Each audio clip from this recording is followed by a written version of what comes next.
Welcome, everyone, to the celebration of Boaz's life and work.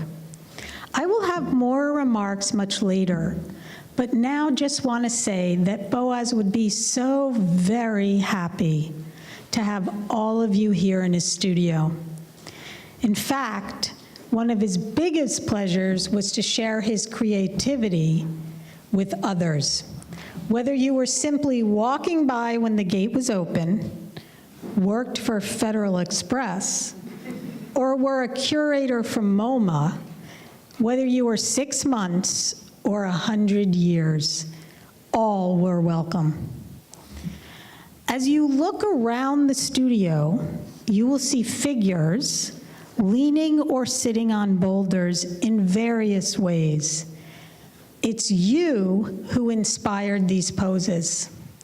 From the many ways you interacted with Boaz's work, the exchange between the public and his art was one of his greatest pleasures and inspirations. Boaz would surely welcome you here today with a smile and one of his famous hugs to celebrate his life and work as I, Rebecca, and Sarah do now.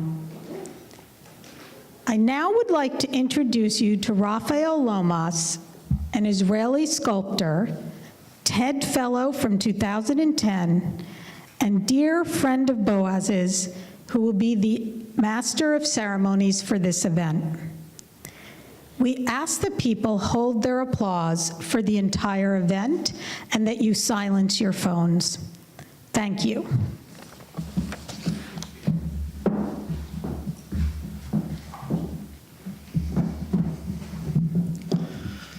Boaz, I would like to thank each one of you for coming.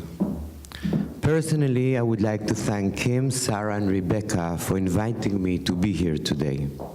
We are honored that Mr. Amichai Bivas, the Israeli Consul for Cultural Affairs in North America, is here with us. I'm Raphael, an Israeli sculptor, and before I invite people to share their encounter with Boaz, I would like us to take a second and look around. Here is where Boaz created his world, translating who he is into art. Here is where he spent the majority of his life, working. Because I'm sure many things are going to be said, and yet Boaz was a hard-working human being, even in an extreme situation, pushing himself by all means. Not only a talented artist who succeeded, but a person that managed to combine his creativity with his humanistic high qualities. I have met Boaz here in New York at 1999. In 2006, I returned back to Israel and we continued our friendship. In September 2015, when Boaz called asking me to go to the house he was born in and organize to ship his work he has done before he moved to America, when he was only 24, I agreed since I was also very curious to learn and sense where Boaz came from, his world at that time, and truly to recognize the long way he has done. Because to see far is one thing, but going there is another. And Boaz has done both, again and again. In his last year of epic struggle, Boaz has asked me for 3 things. 2 of them were very easy for me to accept. The first one, to continue the friendship with Kim, Sarah, and Rebecca, is a pleasure. In fact, in the past 8 months, I've spoken with Kim almost more than I spoke to my mother. The second one, home, the place you come from, Israel. I would like to invite Mar Moti Amichai Bivas, the Israeli culture consulate, to share his words, because part of it has to do with the second thing Boaz has asked me for. So Moti, please join us.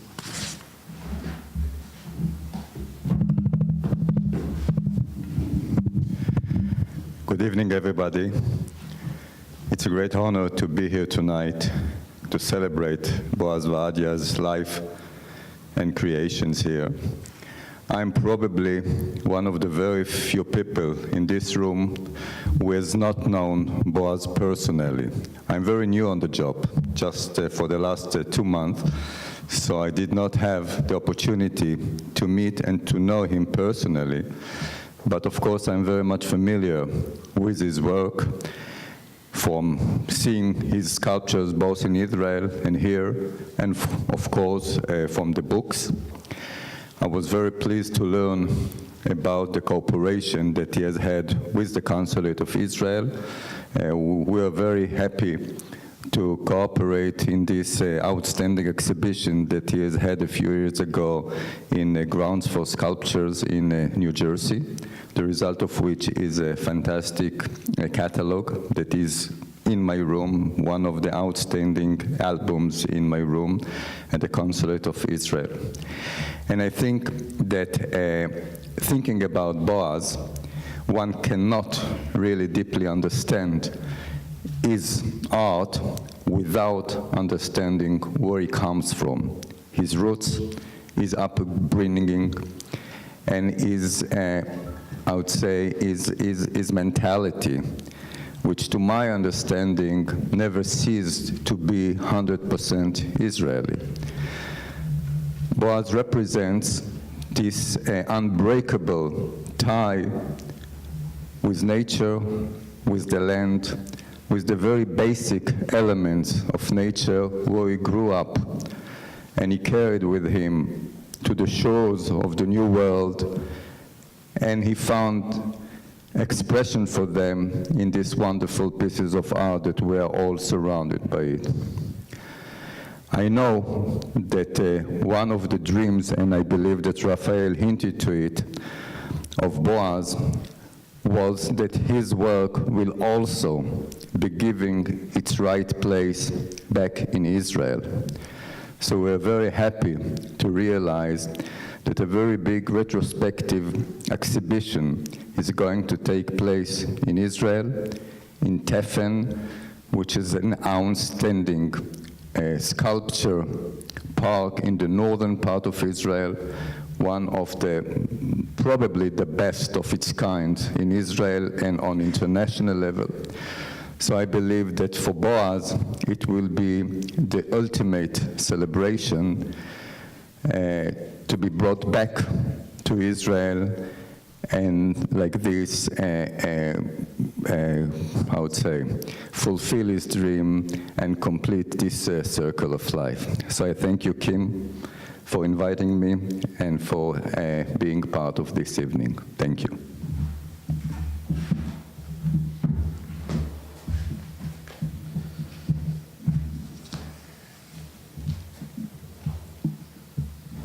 You are much taller. Before I invite people, I just want to say that I do apologize if I mispronounce your name or part of your bio sounds new to you. just in case. Gary Metzner has had a long time friendship with Kim and Boaz over many years, and is a senior vice president of Sotheby's and their head of office in the Midwest. From 1998 to 92, he was the director of Hawking Kaufman Gallery in Chicago, where he essentially met Boaz. So Gary, please come.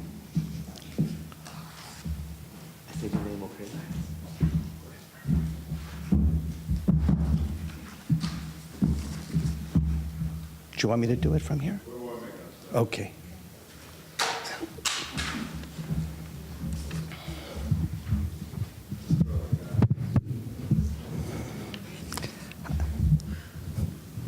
Good-looking room. I have a little AV to go with my talk, so I'll wait just a second and we'll get it going.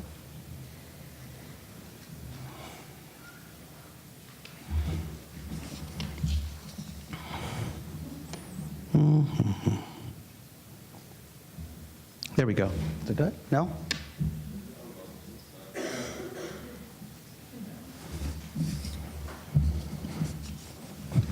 Okay. Like many of you who have or will be speaking here today, I'm so honored to get to share a few stories with you on how I met Boaz Vaadia. I'm an art guy, so I can't resist sharing a few images as well to guide us along the way. Boaz surprised me as a person and as an artist. I had met quite a few artists early in my career, and in catching me off guard, he really changed my life. I'm forever grateful. So how did this come to happen? It was 1988. I was just finishing up my master's in art history and returned from my first trip to Israel. I was working at the Hoken Kaufman Gallery in Chicago and had the best boss you could imagine in Lori Kaufman, who I know really wanted to be here with us today. The Hoken Kaufman Gallery was a wonderful place. It was a gallery with history. From Jean Dubuffet to Louise Nevelson to Keith Haring, the Hoken family had been at the forefront of art since the early 60s. That being said, business back then was just okay. I was trying to decide if the art world was actually for me. And then Boaz Vaadia happened. Lori and I went to New York to see the show at OK Harris. We were bowled over. Every work was sold, no surprise. We had never seen anything like it. I remember we turned to each other and said, how in the world are we ever going to get this show to Chicago? And of course, first we had to trek out to the studio to meet Boaz. I was 24, and here's the invitation from the first show we did that Kim actually just discovered this week. I remember seeing this piece here in the studio that Lori and her Steve husband own, and I remember going to the studio and Boaz apologizing that there was nowhere nearby to have lunch, which, how things have changed in 30 years. But what I really remember from that day a long time ago was him. I can hear his voice in my head right now. Of course, I kept saying, how are we ever going to make this happen? And in his way, he said, don't worry, Gary, it's going to happen. It won't be a problem. So Lori and I flew back to Chicago, and I do remember the day when the crates of bluestone and slate started arriving. Crates and crates. The gallery was completely filled with boxes. What have we done? I opened the top of a few. I am not handy or technically savvy to this date. So some look like sculptures, some just look like chiseled rock. I don't think Boaz had begun to make bronzes yet. This is the other side of the invitation. We knew it was our chance to share the work with Chicago. Kim had stayed home and kept watch on the gallery. And actually, I really feel my age right now, as Rebecca and Sarah weren't even born yet. And then Boaz arrived, the calming presence in our gallery full of crates, warm and wonderful. Like a teacher, he talked to us about what he was going to do. He treated me, the youngster, with respect, and I wanted to help. And so it began, piece by piece, stone by stone, and the room came to life. You all have probably experienced this in some way, and I know, of course, the family has every day. So how did this change my life? Here's me. Actually, I just found this piece right over here, one of the versions of it, which was fun. This was the moment I really learned to love art, to understand how it also changed people's lives. Boaz was magic, and so were the works he created. And guess what? That first show, they all sold, every work. First to our family and friends, as we wanted to give them the first opportunity to own a work. It was an exciting time. You knew something amazing was happening. This little gem was gifted by Boaz to me in 1993. I remember working hard to get Boaz a show at a gallery in Florida. That was my responsibility as a young gallery director. It was a great fit. I also remember getting the call from him that all the pieces sold within the first week. And the small crate showed up at my condo. I think I carried this into my new job at the time at Heinemann Auctioneers to show all my colleagues. I was so proud. I know my thank you wasn't enough. Thoughtful is an understatement. The love for family and friends never ceased to amaze me, and by 1997, when I began working for Sotheby's and making my regular trips to New York, Kim and Boaz and I were able to keep up when I had a free night in Manhattan. I met my husband, Scott, who flew with me here tonight back in 2001 and took him to see the studio the next year. Scott became as big a fan as I am. I remember when this over life-size sculpture was installed at the Ravinia Festival, home to the Chicago Symphony. Scott snapped this picture of me and my friend Sherry, and we created this pose that all of Chicago is now familiar with. When we go to Ravinia, I am like the proud papa of this sculpture. The pose became our connection to Boaz. And as Scott and I traveled all over the world, and this is still our friend Lori, we began to take these pictures of us and post them online and then send them back to Boaz and Kim. Here I am in the driest place on earth, the Atacama Desert. As Boaz sculpture impacts every location it is placed, we try to make our mark for just a few seconds. Sometimes I have to say it was a little treacherous. As you can see, I'll give you a little demonstration as I'm practically falling off the edge of this crater. The connection to the Moai heads wasn't lost on us either. Here we are in an artist studio in Cuba looking out over Havana. And then just this year, we were at a crater in Iceland, a spot that I know Boaz would have adored. As I travel the country for Sotheby's, when I walk into a house or yard or a museum and come across the work of Boaz Vaadia, the emotion comes fast, as does the history. It's a bond that's hard to describe. The first people to purchase an outdoor bluestone sculpture from us in 1989 were my parents. Boaz flew out to Chicago to install it, and it's never looked better, or bigger, as I think my folks are actually shrinking. My brother-in-law just took this picture 2 weeks ago before my parents left from Chicago to go to Arizona. My dad will be 90 in June, and he told me to share with all of you the pure joy this work has given them over the past 30 years. They wake up to it each morning and smile. I'm sure we have our own legacy to carry forward. Boaz's is just bigger than most. It is from this man, an artist, husband, father, and friend, that I learned under any circumstances to have passion for life, to have optimism, to leave the world a little better than you found it. Boaz was just as beautiful inside as his sculpture is outside. I do miss my friend. These works of quiet monumentality will now speak for him and will carry on a timeless message for generations to come. I just know it. Thank you all for listening.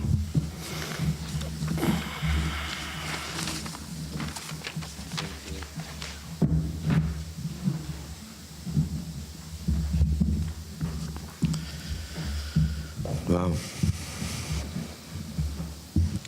Tom Moran is the chief curator of Grant for Sculptures in the Hamilton, New Jersey. He recently organized Boaz's first retrospective solo exhibition in 2016, working very closely with Boaz before he passed.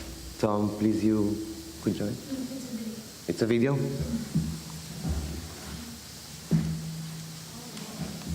It's for sculpture. I'm very pleased to be able to send you these best wishes on the event of Boaz Vaadia's memorial gathering at the studio on Berry Street. I'm standing next to one of Boaz's sculptures titled David, which is a part of the exhibition that Boaz and I put together in 2015 for the entire run of 2016 with over 125 works of Boaz's career. The museum building is to my left, and this is where the bulk of the major works were on view during that exhibition. Having been seen by over 500,000 people today, David still stands in our museum courtyard and makes me think of Boaz each and every day when I come through here.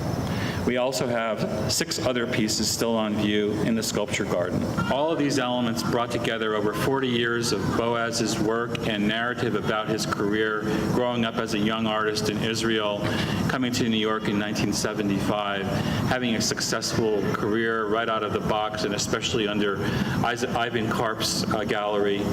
But also, family was important to Boaz, and he always placed a premium on the time with his daughters, with Kim, and any family member who came to town. This was an important aspect of him as a human being, and that humanity in his being comes through in these works. Boaz was very proud to be able to include all of the works from his early career. Sometimes, for for the first time, having not seen them in decades. I was able to spend a lot of time with Boaz in the creation of this exhibition and the catalog, and I learned a lot from someone who had been in the trenches for a very long time. Boaz believed very much in commitment and working hard. He had an idea. The idea was to extend figuration into another realm, and that's what these figurative sculptures do. They are created out of abstraction from the earth. Pieces of slate are cut into seemingly abstract shapes. He then carves each and every layer, and the result is the figure. And I was extremely excited about our viewers here at Grounds for Sculpture understanding that interaction between vision, material, process, and final form. And I miss him. But I've always said that I will always cherish these times and help preserve his memory. Wow. So I have Boaz's catalog, and I've always wanted to do this.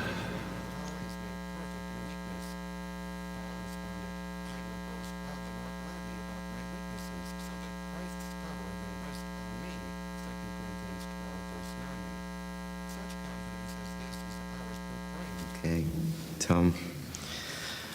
Elon Vaadia. Elon Vaadia is Boaz's first cousin, a neuroscientist and former director of the Edmond Anili Safra Center for Brain Science at the Hebrew University. It's also a video. Shalom, Kim, Rebecca, and Sarah, and you friends. Even today, it's hard to talk about Boaz in past tense. I remember Boaz as a child who is very energetic and very creative, a child who broke everything around him and didn't fix it, but a child that was full of charm and energy. He loved his parents, Nisim and Rivka, and I think Rivka was probably the most important woman in his life, because she understood when he was in the first grade in elementary school that the rules of school are not for Boaz. Boaz needs to be creative, and she allowed him to start his way in art at the age of 6 years old. I know that Boaz remembered this, and I know that Boaz would agree that Rivka is the woman who made him an artist. Couldn't be an artist without being himself, but she was the one who showed the way. I remember that coming to this loft in downtown Manhattan, I saw that Boaz has arranged for himself electricity and water from the neighbors because he couldn't wait for the bureaucracy, and he used it for a while.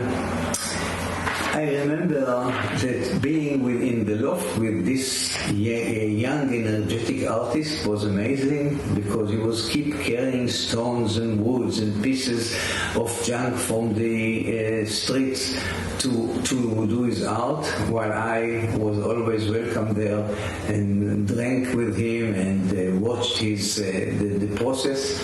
And on the wall behind me, there are two pieces from 1978 that he created while I was there. Not too long ago, we had a party for Boaz, a party that we all knew was the last time we celebrate together in Jerusalem. This was at Elas and Menachem, our cousins, and Boaz came there with Rebecca and Sarah after a trip to Petra, and the party was in Jerusalem, a big party that showed how much energy, how much Boaz was alive and had the spirit to have this cheerful party as a farewell party for him. This year, almost 1 year after Boaz left us, I lost my sister Ruthie. I was in Berkeley with the family, seeing her in her last days. It was a hard experience. But during that time, naturally, I remembered Boaz. And naturally, I remembered how these two people who had such a big part in my life in showing me that spirit and energies can make a person happy, can make a person creative. And I could not remember it. I remembered at one occasion when Ruti and Boaz and myself went to a bar just near the loft, drank enough to come out of it and sing loudly to all the downtown people in the streets how small is the world, a world of laughter and a world of tears. And indeed, these last 2 years are years of pain, years of tears. But as Leonard Cohen said, there is a crack in everything. That's how the sun comes in. And this is what I hope for all of us, to feel how the sun comes in and will come in. And with that, I would like to say goodbye to you, Kim, Sarah, Rebecca, and to you, the friends who are there to remember Boaz. Wow, Elon. Thank you. Wendy Steiner is the Richard L. Fisher Professor Emerita of English at the University of Pennsylvania and founding director of the Pan-Humanities Forum. Among her many books are The Scandal of Pleasure, Venus in Exile, The Rejection of Beauty in the 20th Century Art, The Real Thing, The Model in the Mirror of Art. Steiner is the librettist and the producer of 2 operas. She was honored to contribute essays to the last book of Boaz Vaadia. Wendy will also be reading the speech of John Kindness before her own, right? Thank you.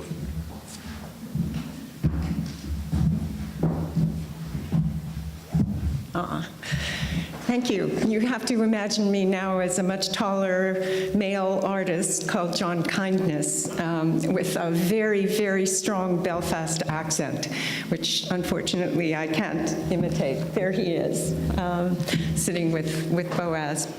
So John asked me before I read his statement just to introduce him a little bit in his relationship to Boaz. John is an Irish artist. He's a sculptor and a painter, and he was born the same year as Boaz. And he's known Boaz and Kim for almost 30 years. He had a showing at Kim's Slate Gallery in Williamsburg in 2007. And he said that though Boaz and he made very different work, they often loved the same things. So here's John. I'm sorry I couldn't be with you all today to celebrate Boaz's life, but I'm doing something that he would have found interesting. Some time ago, I was asked to run a master class in fresco painting for the Royal Hibernian Academy in Dublin. Although he was not a painter, Boaz would have loved this process, where raw pigment mixed with water will fuse with wet lime plaster and dry out as hard as the wall it's painted onto. It's the reason why we still have paintings that are 4,000 years old. Both the alchemy and the timelessness of it would have appealed to Boaz. His preferred process of stone carving goes back even farther. But Boaz was not on a mission to revive an ancient art form any more than I am. He just did what came naturally to him. Some people, when they cook, consult a recipe book, make a list of ingredients, and then go out in search of them. Others make the store or the market their starting point. Like hunter-gatherers, they go out in search of whatever is seasonal, looks good, and doesn't cost too much. Boaz got his inspiration from the things he found. His ingredients were the stones and timbers he picked up on the streets of his adopted city of New York, just as they had been in his boyhood in Israel. Those of you who make art will know what I mean when I talk about the dialogue that artists have with their materials. Stuff you buy in an art store already has an agenda. But with the things you find on the street sometimes, it's just enough for them to whisper, "Psst, take me home." Taking it home for Boaz often involved a truck, as he liked to converse with glacial boulders. When I knew that Boaz was in the final stages of his illness, I came to visit him, expecting that he would at least be in a bed, if not a hospital. He was, of course, in this studio. There was a huge piece that he wanted to finish while he still had life in him, and I had the pleasure of being asked to do some small things to help him. Stones that he easily would have lifted himself now required a two-person effort to maneuver them in place. Of course, he had no sooner gotten the piece finished than he started talking about the next piece that he wanted to make. At this stage of his life, Boaz's appearance started to change very markedly. His medication had filled out his face, and he had grown a white beard. He had also taken to wearing a round wool cap when he was in the studio. I have found that Israelis and people from Belfast share the same dark sense of humor, and I teased Boaz, saying that his illness was turning him into a Muslim. When he subsequently visited Petra in Jordan, the photographs of him riding a donkey completed the picture. The other thing that medication did, I'm not sure whether to say did for him or did to him, was to speed up his metabolism and his sense of time. If you ever rode in a car driven by Boaz at this stage, you'll know what I mean about speeding things up. At one point, we stopped so that Kim could recover from a white-knuckle ride over to Brooklyn. And I had to explain to Boaz that what we were experiencing was like watching a movie at the wrong projection speed. I think I got this across to him, and he slowed down a bit. Otherwise, his cause of death might have been registered differently, and he might have taken a few of us with him. We often had very serious discussions, and often ended up laughing. Both of us came from divided societies, and we could have quite heated debates about politics. But when we discovered that we could both blame the English for the turmoil in our countries, it got us back on the same side. I was back in New York again not long after Boaz died. And if anybody thought that Kim would crumple at this point, they didn't know her very well. After sitting Shiva, she took up the considerable challenge of dealing with his work and his legacy. But she also dealt eloquently with personal things. She wanted me to have something that had belonged to Boaz. He was about my size, and we eventually decided on a beautiful long wool overcoat that he wore only on special occasions. I haven't worn it yet, but now that the weather is starting to change, I'm going to put it on someday soon, turn the collar up, and go down to the British Museum to look at the stone sculptures that he so loved. When someone leaves us, we still have them, not just in memory, but in imagination, if we care to go there. I can take Boaz with me to the museum because I know what will draw his attention, but he will also, he will also surprise me with some insider observation when I try looking at an object through his eyes. The Greeks thought you had to visit Hades to talk to the dead, but the underworld is a dark place.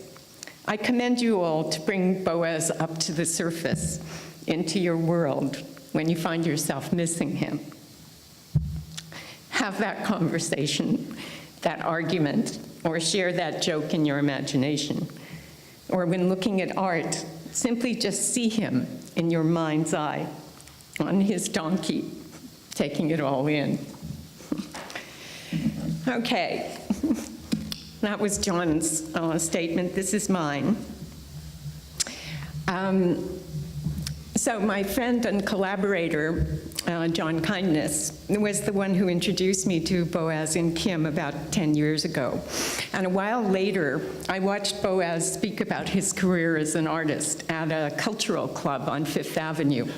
There, he explained his development with such good humor and with such a lack of mystification that the audience was totally charmed. I heard Boaz tell this story many times afterwards, and the basic elements never changed. His insatiable curiosity as an artist, his deep understanding of the properties of stone and gravity, and his openness to accident. He crafted this story with all the hard-edged clarity of his 10-ton sculptures. As many of you know, that story began on the family farm in Israel, where Boaz absorbed from his father an enduring respect for the land and for nature in general. His childhood taught him a crucial lesson, that what looks like a misfortune may turn out instead to be a very precious gift. Boaz's severe dyslexia made reading a real trial for him, but it also forced him to observe keenly through his own eyes and his own point of view. In the same way, his required military service in the Israeli army brought him to archaeological sites where he learned ancient stone carving techniques. And so when he won a fellowship to New York as a young artist, it was natural for him to look upon the broken sidewalks and trash-littered streets of Soho as an urban farm, generously offering up free materials for his sculpture. Serendipity was steady state for Boaz. He looked upon all of life as a happy accident. In 2011, Boaz commissioned me to write the introductory essay for his first book. Surprisingly little about him had appeared in print at that time. And so I was forced to learn about his work in the same way that he went about learning, by opening my eyes and my ears. Boaz assisted in my education through a series of field trips. In visits to this studio, he demonstrated how he shaped each layer of slate or bluestone by hand and then put them together. He bragged that no matter how skilled the assistants he had tried to hire in the studio, even Italian artisans from Carrara, they were unable to achieve the results that he did. He could sound childish talking this way, a craftsman crowing over his skill, but his artistic sophistication was so baked in that he could afford to act the innocent. He loved the tension he created between the abstract geometry of the horizontal layers, and the haunting stone beings that those horizontals conjured up. He showed me once where he had made a tiny adjustment in a single layer that produced a world of emotional difference in the resulting figure. Boaz's attunement to his materials was existential. He once took me to see the boulders piled up in his vacant lot a few blocks from here. Some had been defaced with graffiti, and I could see that the disrespect for the beautiful weathered skins of his stones caused him almost physical pain. On another field trip, Boaz took me to the Noguchi Museum in Long Island City. He loved the peace of the place, and Noguchi's understanding of stone had impressed him greatly, all except for the high polish that Noguchi liked on some of his surfaces. Boaz preferred the natural texture of fractured sedimentary slabs and chipped edges. Perhaps my favorite outing was the one we took to the Metropolitan Museum of Art across the street from where he lived. With a mixture of reverence and supreme self-confidence, Boaz divulged his secret dream. He wanted a different work of his installed beside each of his favorite sculptures in the Met collection. Among them, a seated Buddha, a pharaoh enthroned near the Temple of Dendur, Rodin's Balzac, and a kneeling Egyptian slave, but there were many others. What they had in common was the compression of their poses, with no elements of the bodies protruding or unsupported. As a result, they had survived intact in some cases for millennia. In contrast, Boaz walked right past Greek and Roman sculptures with missing limbs and heads, and he told me that Degas' little dancer with her spindly legs and neck made him nervous. He saw his dream exhibition as a conversation with his fellow masters across the ages concerning the rules and limitations of the stone carver's art. Last year, I took a final trip for Boaz to Grounds for Sculpture in Hamilton, New Jersey. This vast park and exhibition space was the site of a full-scale retrospective of Boaz's work, and he had again asked me to write an essay for the catalog. I thought at first that I would have nothing new to say, since Boaz's story has always been so consistent. But for the retrospective, he had unearthed his very earliest pieces, stored for half a century in the family barn in Israel. And the brilliance of these youthful, never-before exhibited works added an introductory chapter to the story. Also never before shown were his final experiments in bas-relief. Boaz was still finishing these during his cancer treatment, his eagerness to see them completed keeping him in the studio when others would have stayed in bed. One of these works appears on the cover of the retrospective catalog, an elemental horse whose legs, just barely emerging from their layered ground, are not fragile in the least. They will certainly endure through the ages. I learned about more than art in my field trips with Boaz. He often talked about his daughters, how he had happily taken time out to be with them, no matter how busy he was. He mentioned artists he had helped, meditation classes he attended, the Chinese garden at the Met where he liked to sit and think. He spoke of the goodness of his life and often told me he was a lucky man. I think he was one of the luckiest. Thank you.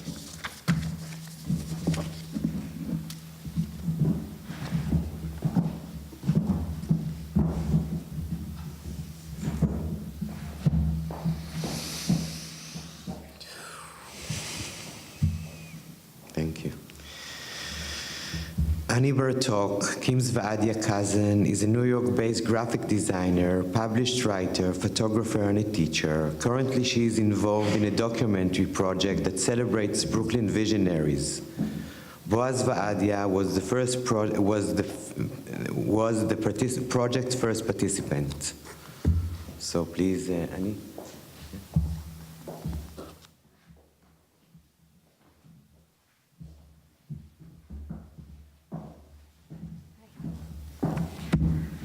Okay.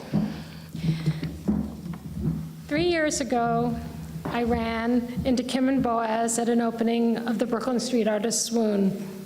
I wanted to speak with Swoon about rebranding her foundation. Feeling an ever-familiar shyness about speaking with anyone of note, I stood patiently going over and over in my head what I would say to her, and if it sounded okay. While Kim was chatting with a gallery viewer with her beautiful, engaging ease, I leaned over to speak with Boaz. Honestly, I just hoped a bit of his complete self-confidence would rub off.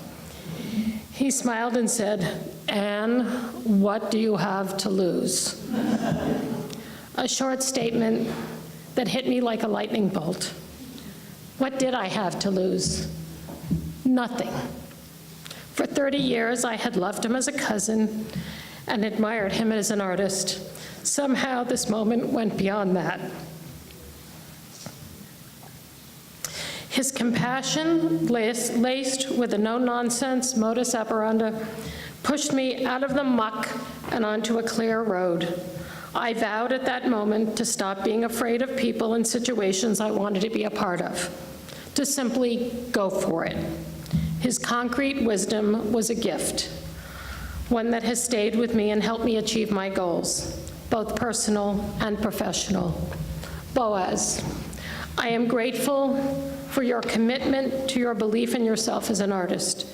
It was an inspiration to all artists in learning how to commit and lead as a creative soul.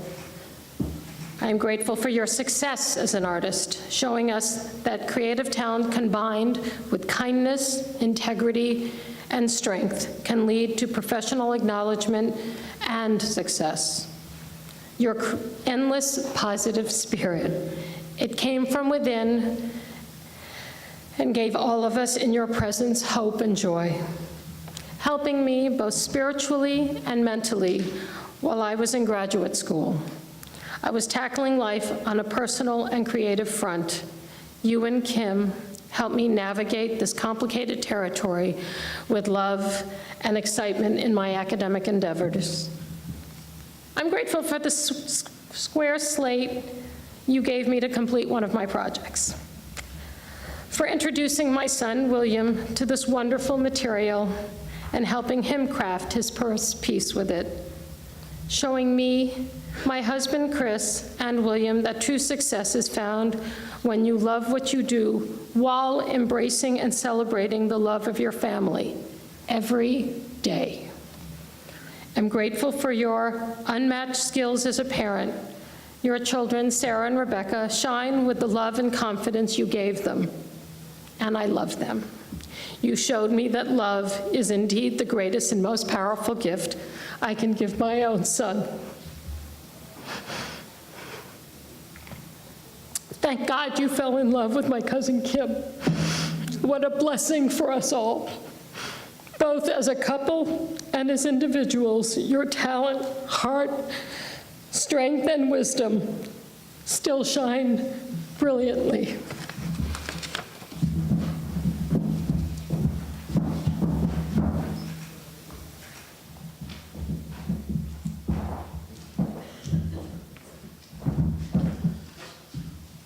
Annie, thank you.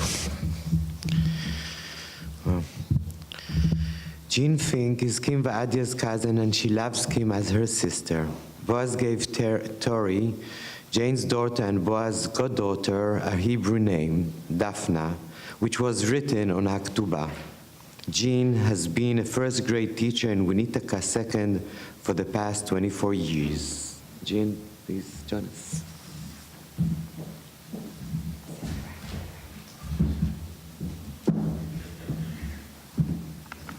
Thank you. What a gift. It's very hard to know where to begin. Boaz touched any person with whom he came into contact.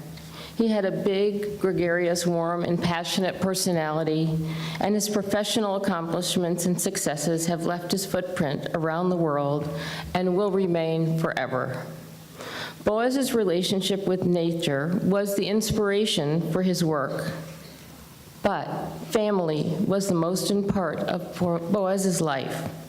And it was from family that Boaz was inspired to create. As most of you know, his early work was much more abstract and primitive. And unlike most important artists and sculptors, Picasso, Rodin, Gauguin, etc., whose work became more abstract as they grew older, Boaz's work became more representational and figurative as he developed his unique and magnificent style. As I reflect upon Boaz, I am immediately drawn to Kim, who is my first cousin.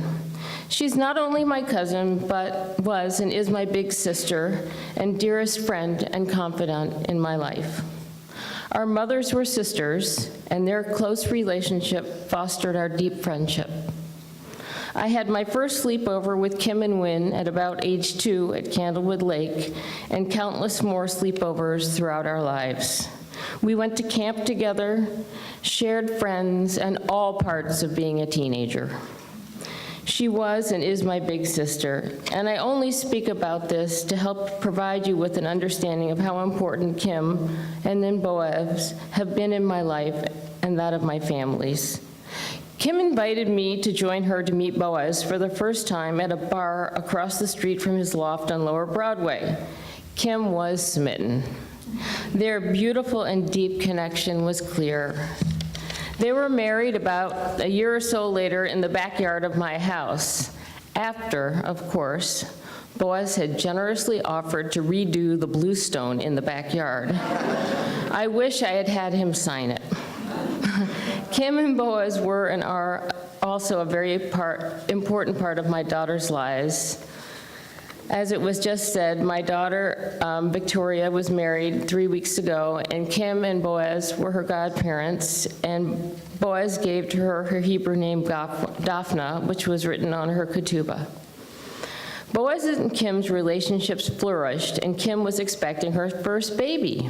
They were both elated about their growing family, but Boaz saw and felt this pregnancy in a way I've never forgotten. Boaz was loving, caring, and nurturing throughout Kim's pregnancy in a way impossible to describe. In fact, he said to me on several occasions, "Jean, I wish I were the one who was pregnant and delivering our baby. It's not fair." We shared the same OBGYN who said the only thing Boaz was missing was the X chromosome.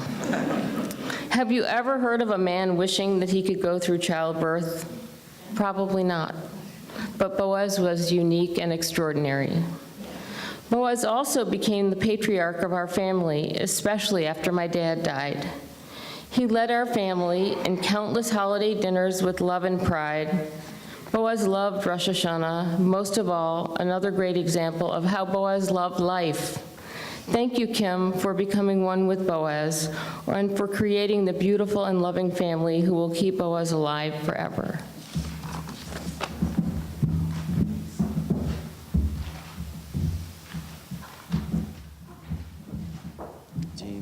Thank you. Jane Wilson Marquis is a clothing designer who arrived from England to study dance with Mars Cunningham and Marie Louise. After closing her store, she continued to design. She designed the shirt Boaz wore when he married Kim. Is she here? Yeah, come. I didn't mix up your name too much. Come.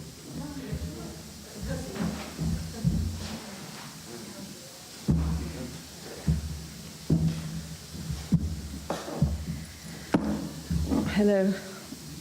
So I met Boaz over 35 years ago, possibly closer to 40 years ago. We both had lofts downtown, and we both needed space, he to sculpt and I to dance. Boaz had arrived in New York City a few years earlier than me, and though we met, and how we met, I should say, I'm not sure.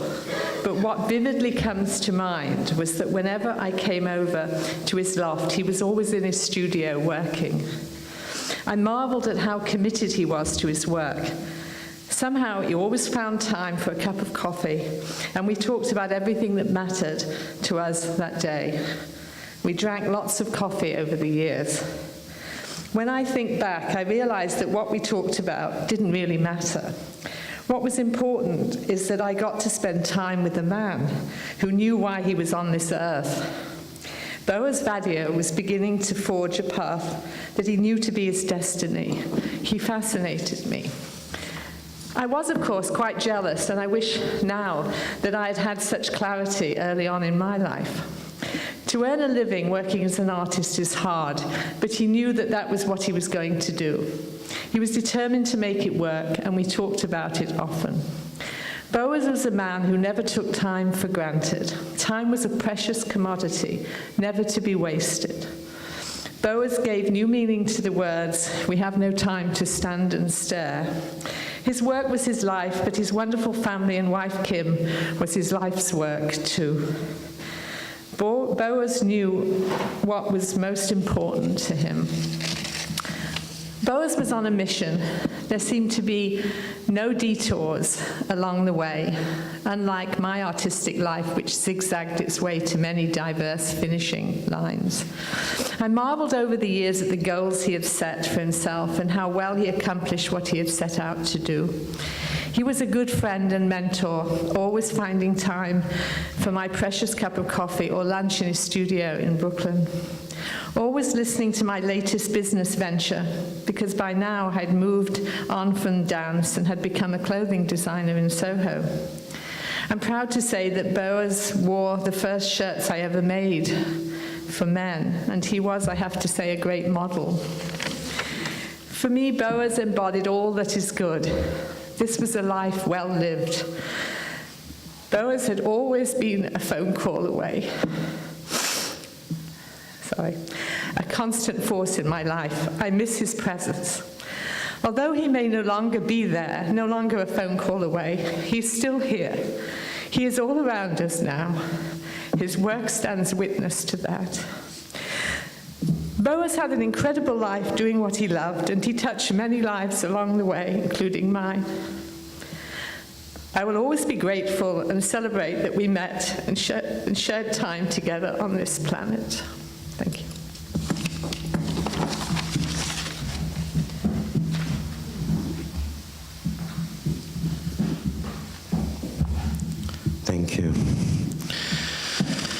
Jim Kempner has had a gallery in Chelsea for 20 years and has exhibited Boaz's work for the past 8 years, currently showing Boaz's work in his gallery Wonderful Sculpture Garden. Jim initially met Boaz through working with Kim, a colleague, 30 or so years ago. So please, Jim.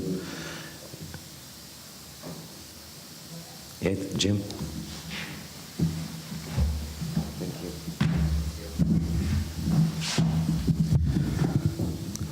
I got to know Boaz, although I met him about 30 years ago through Kim. We were private art dealers. I got to know him very well in the last decade. I was very fond of Boaz. He was a great, great guy, and he was a great artist. Above all, Boaz was an artist.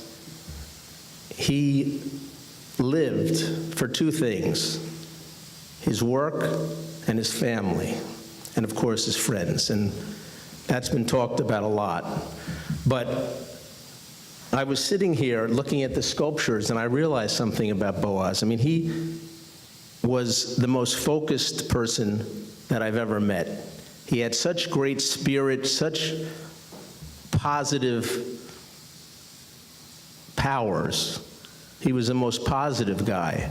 And I'm looking at the sculptures, and Boaz once explained to me that when he put layer upon layer of stone to build the sculpture, they had to work with gravity. They couldn't be glued, they couldn't be bolted, they had to work with just gravity. They had to be centered. And I realized just now that Boaz was probably the most centered person that I knew.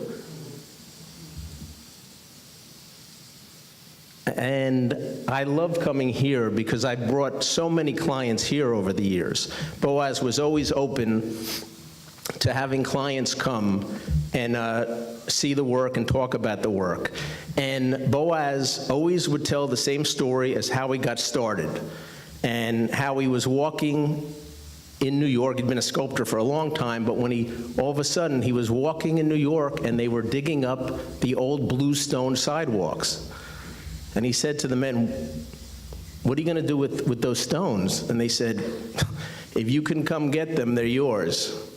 So Boaz left, and they all giggled, and an hour later, Boaz comes back with a forklift.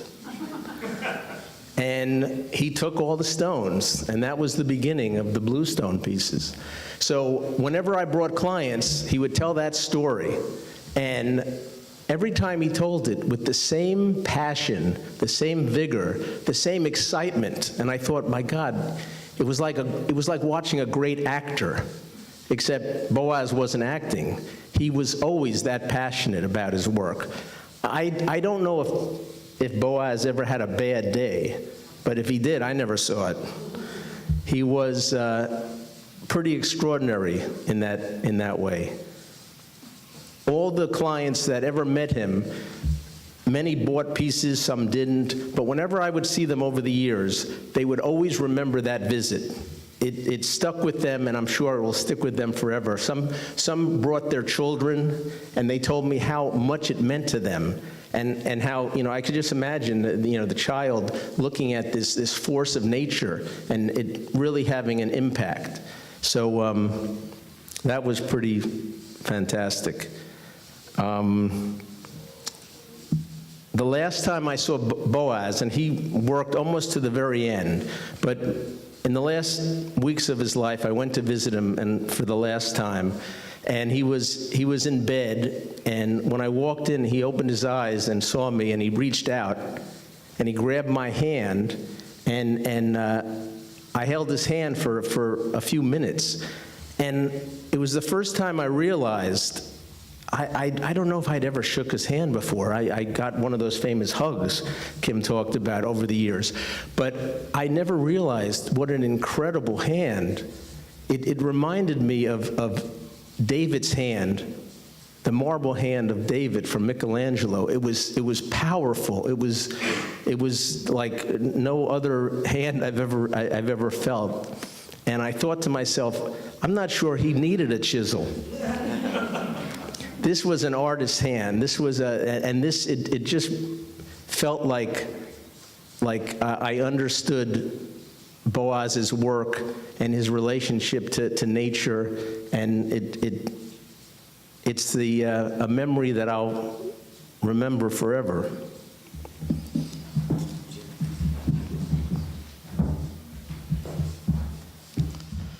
Thank you, Jim. Our next speaker, friend Sipora Davis, is Kim Kazan, an environmental and safety attorney. Fern and her husband Brian, who speak next, first met Boaz in 1990 in New York. The two couples developed a close relationship. Brian is a college professor currently teaching political science at Carleton College. Brian was Boaz's close friends for many years, spending special times with Kim and Boaz together over many years with his wife. So they're coming together?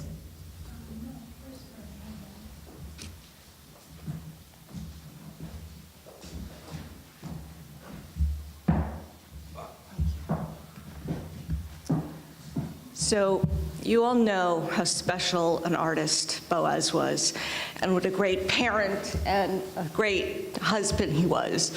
He was always also really proud to be an American. Some of you know that many years ago, Boaz had an accident in this studio. He was moving a stone, and he flipped the forklift and ended up trapped underneath it. And he was very seriously injured. He was in the hospital for weeks. He had many surgeries. He suffered a lot in pain, but he powered through it in his very typical Israeli stubborn way. When he was in the hospital, he was so bored and so frustrated. And Brian and I went to see him, and I said, "What can I do?" And he said, "I'm so annoyed. This is very inconvenient. I want to vote." I said, "I don't know, but I'll see what I can do."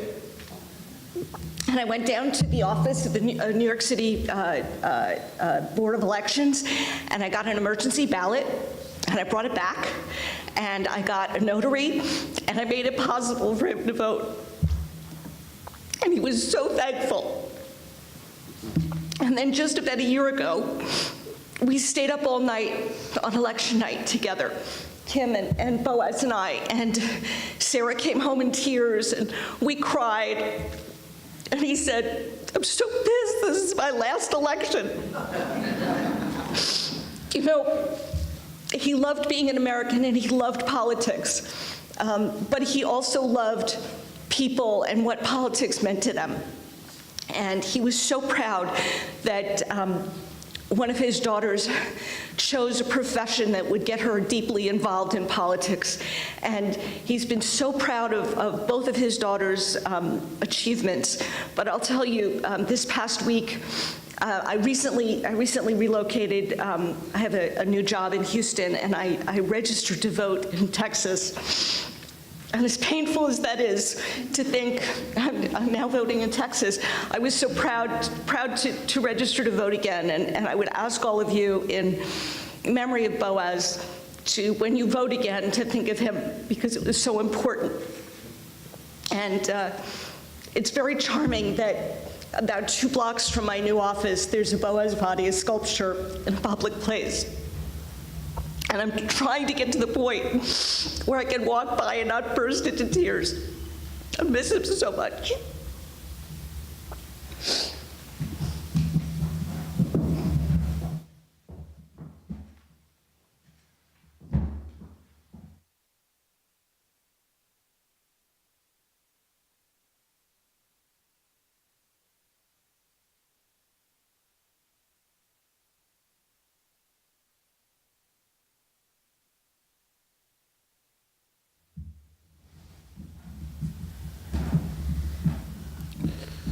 We all wonder what kind of an impact we're going to have on the world. And as we've heard so far, Boaz not only touched stone, but he also touched so many lives in so many different ways. And in very many ways, people take a look at stone and they think of its coldness. But if you look around this room, there's nothing but warmth and love and his optimism and his positive attitude. And as I was sitting and listening to others, I was trying to decide as to whether or not what Boaz's contribution was to bring lasting beauty, or as the way in which he would speak about the stone, it was that the stone would tell him what it was to reveal. And what Boaz's life's work was to do was to help to reveal some of the beauty that there is in the world. And that optimism is found, and that warmth is found in all the pieces that are surrounding us today. And in very many ways, what we see around us is that Boaz Vaadia hug that everyone had come to love so much. And it is by far the one thing that I will miss the most. I was fortunate enough to marry into a family through Fern, and to get to know and to love and to experience a good portion of life with Kim and with Boaz. And as hard as the last days of his life were, I felt really privileged to have spent the very last days and helping Kim in trying to care for Boaz, who was in terrible pain.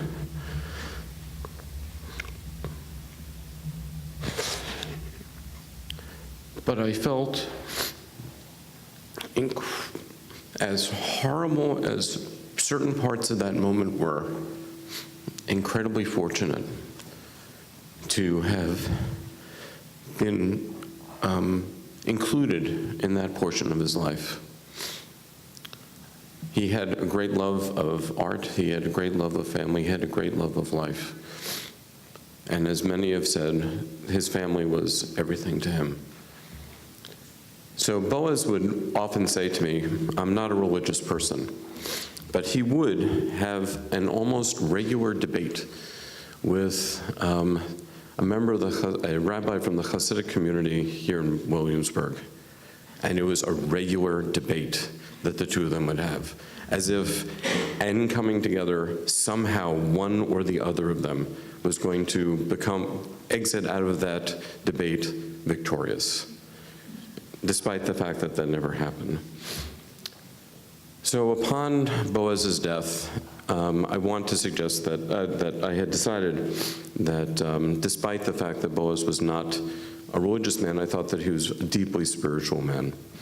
So as is the tradition in Judaism for people who are visiting the graves of people who have passed, is to leave a stone. So in tribute to Boaz, as many of the public pieces as I can visit, I will be leaving one small stone in his memory and in his tribute. And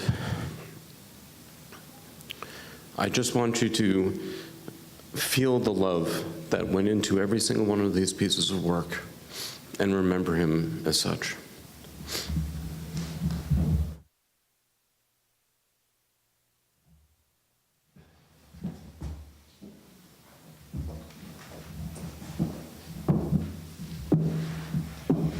We're going to have a 10-minute intermission, so there are refreshments in the back and there's a restroom by the entrance.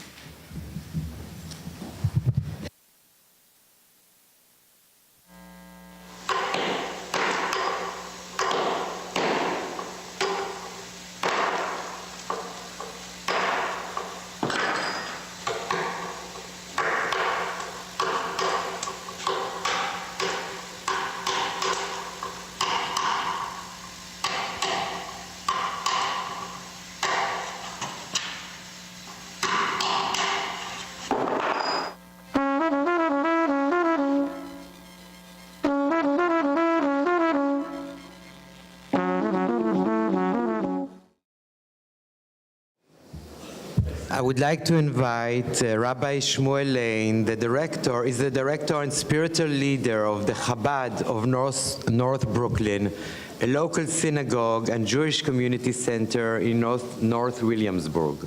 He met Boaz years ago, and they enjoyed a close and warm friendship throughout the years. So Rabbi Shmuel Lane, please. בבקשה. תודה.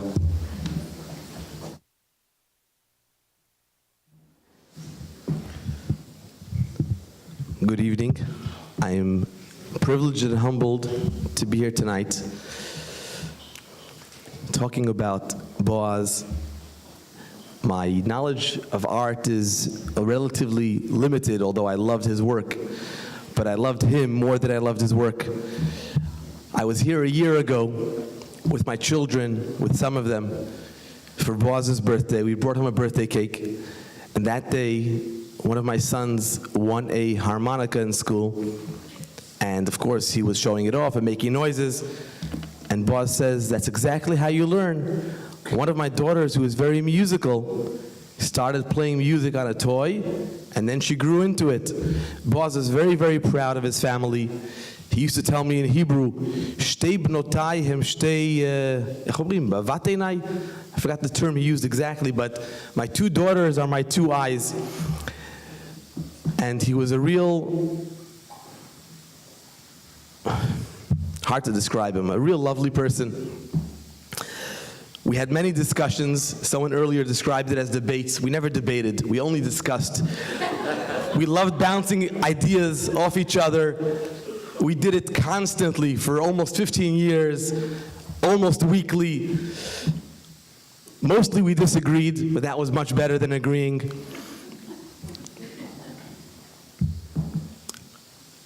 I once came to Boaz before Rosh Hashanah and I asked him, "Boaz, which synagogue will you attend for Rosh Hashanah?" So he says, "Well, my daughters were younger, I would take them, but now that they're all grown up, I'll probably be here at the studio." So I said, "Boaz, let's make a deal."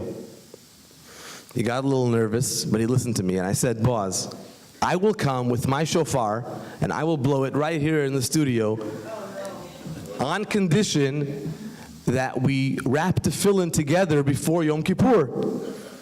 You know, I always bothered him. I said, "Boaz, let's wrap tefillin," and he always said no, and you know, there was a real mutual respect.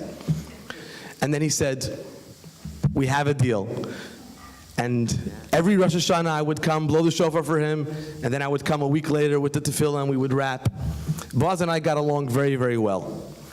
I thought that, you know, I'm the rabbi and I have to teach him something. The truth is the opposite. He taught me. When Boaz realized his situation and how sick he was, and I came to see him, I was a little bit nervous and uncomfortable. It's hard to see people in that situation.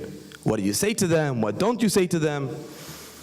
And I come in, and Boaz is not too well, but he's here doing whatever he could with this chisel. And he tells me, "You know that we disagree on most things, but you know that I am a man of faith."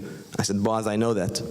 He said, "If this is what God wants, this is what it is, I accept it. I will be happy and positive until the last day." And I was in awe. He was positive. He was happy. He accepted. He dealt with it in a way that I didn't see anyone else in my life, and I didn't expect it for myself either. But he taught me that.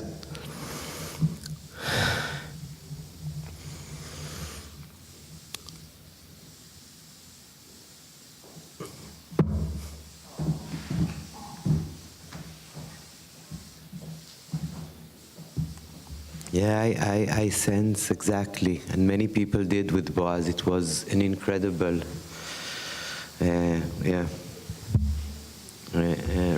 Shmuel, toda. Thank you.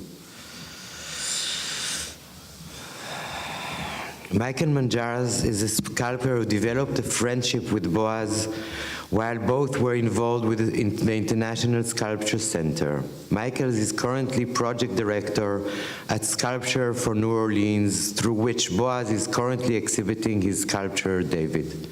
Michael, please join us. Hi.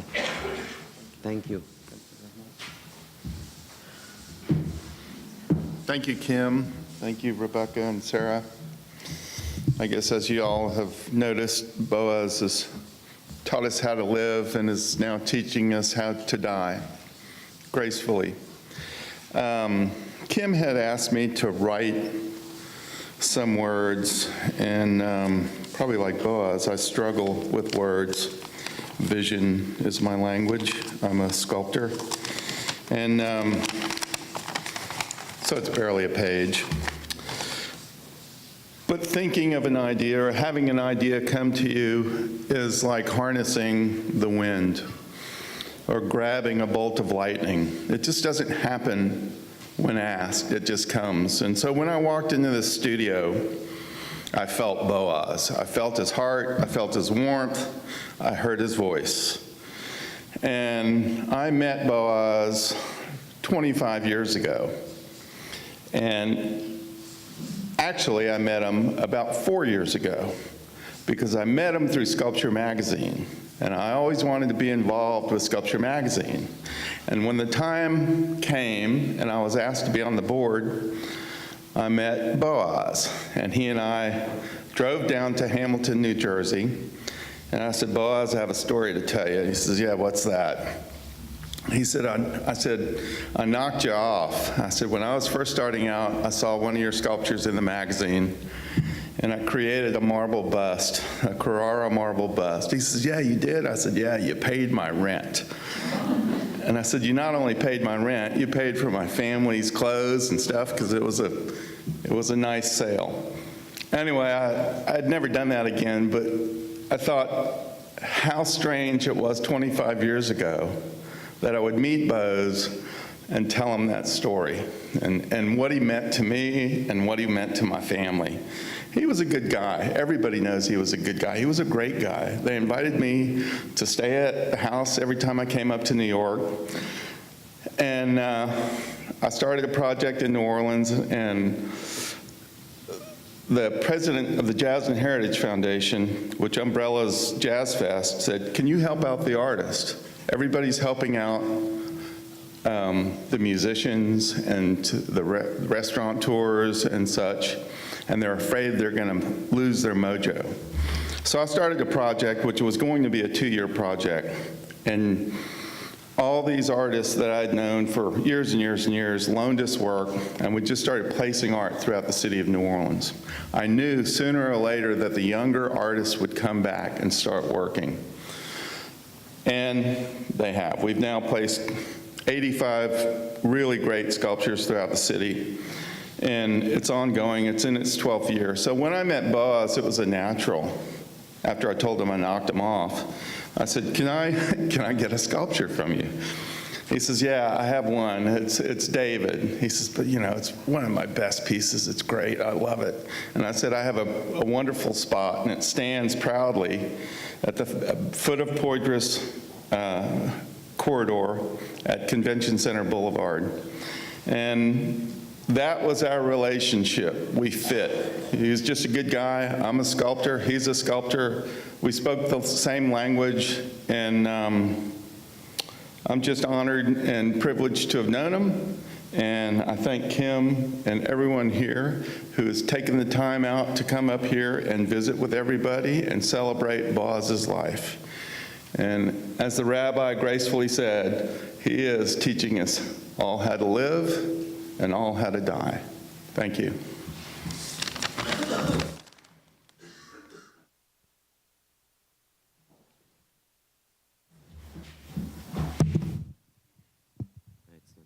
It's okay. Michael, thank you. Deborah Sponder, along with her mother, Eileen Baker, have represented Boaz for almost 30 years. They became mishpacha, family, each one to another. Deborah, please join us.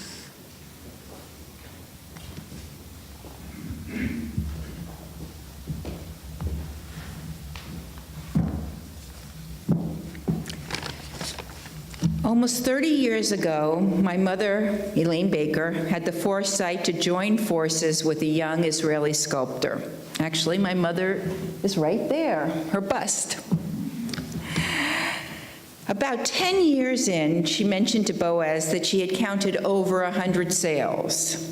Boaz asked her to stop counting, that it might jinx things. And two, that it was never the number, because sales were not what was important to Boaz. It was that so many people had loved his work and chosen to live with it. About 6 years ago, Boaz asked me to join him for the ISC Symposium in New Zealand, and then to extend for another week to explore the South Island and see the famous Punakaki pancake rocks. Many people had said to Boaz that they thought he got his inspiration from these rocks, but he had actually never seen them in person.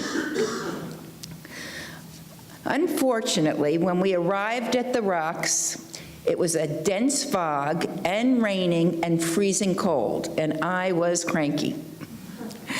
But Boaz's enthusiasm and his need to teach and inspire led him to give me a lecture on how magnificent these rocks were. He explained that it took tens of millions of years for them to be formed, and that rain, wind, and seawater had sculpted them into the magnificent shapes that they were now.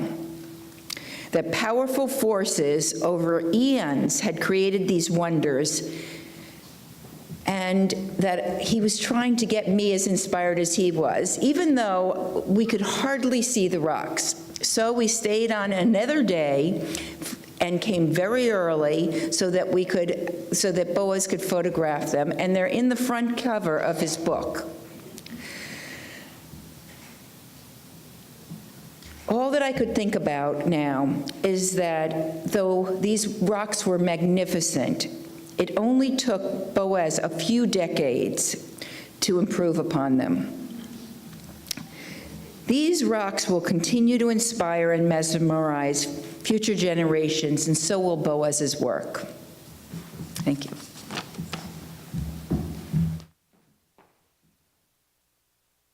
Deborah, thank you. Margot Jones was a close friend of Boaz, having known Kim since before she met Boaz over 30 years ago. Margot is a retired New York City public school teacher and a consultant to nonprofit organizations. Margot, please join us.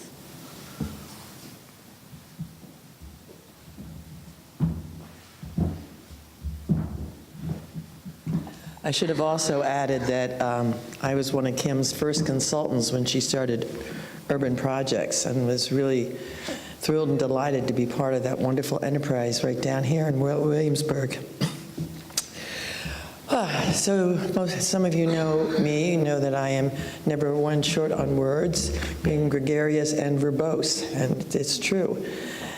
This is an occasion that sort of has me a little bit stunned and stymied.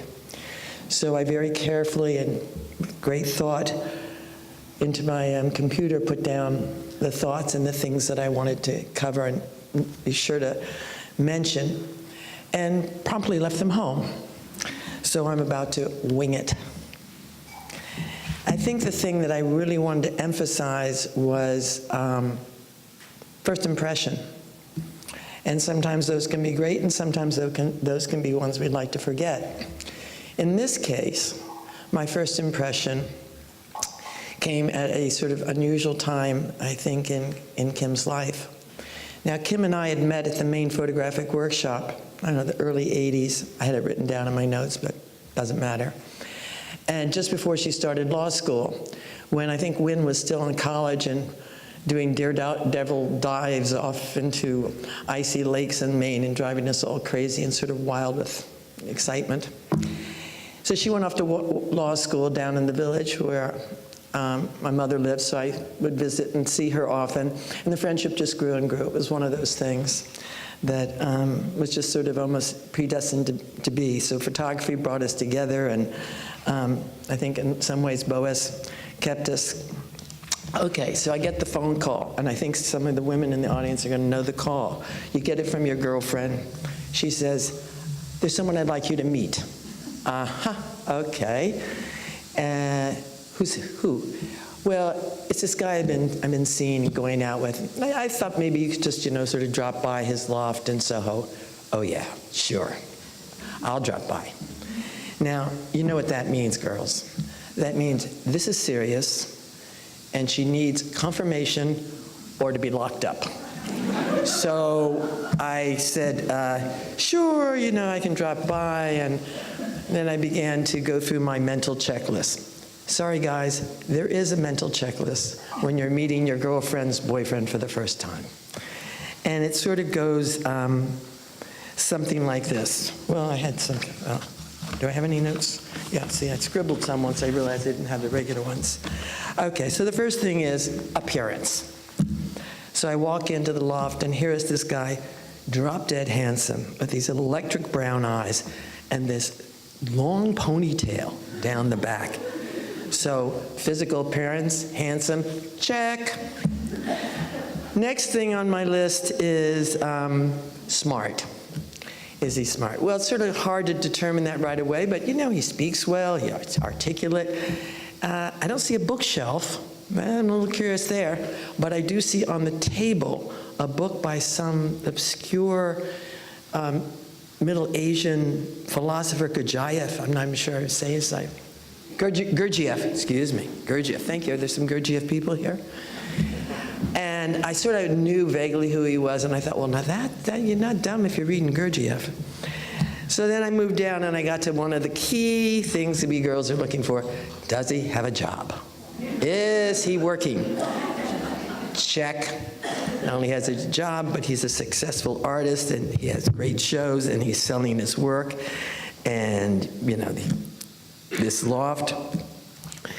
And I realized that also, humor, very important on my list. I know it's important on Kim's too. Can he laugh? Does he laugh? Does he make you laugh? Well, he certainly made me laugh a lot that first day. In fact, just about everything he said I thought was hysterically funny, but I wasn't that nervous. But next on my list came, we used to call it PC, but I prefer to call it now politically progressive. And within 2 or 3 short sentences about world viewpoints and politician, I realized no problem there. We're going to be okay. One of the things on my list was, and it's seriously the most important things, love. Can this guy love? Can he be loved? Does he like to be loved? Can he give love? I mean, how do I find this all out in the first impressions? I thought, well, okay, maybe not tonight, but I'll figure it out eventually.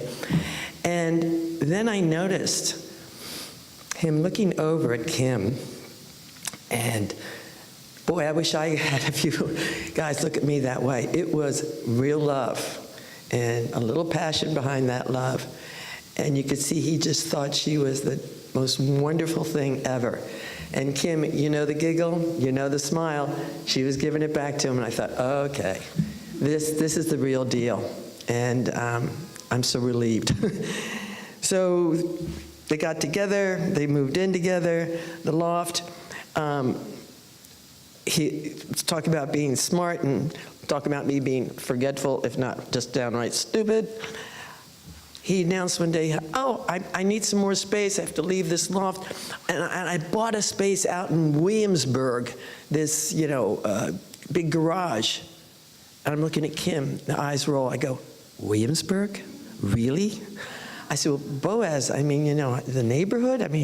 What's it like? And of course, being progressive people, he said, no, I've met my neighbors. They're really lovely people, and they sit on their doorstep and they talk, and they're really down to earth. You'll like them. It's your kind of people. And I go, okay. And, how much did you pay for it? And he told me, and I nearly fainted. He said, no, that's really a good deal. I said, Williamsburg? That's a good deal? Ha, ha, ha. Had I only taken some of his lead and bought a place in Williamsburg back in the 80s. So yeah, smart, oh yeah. So then things progressed. the marriage in Jean's backyard, it was fabulous.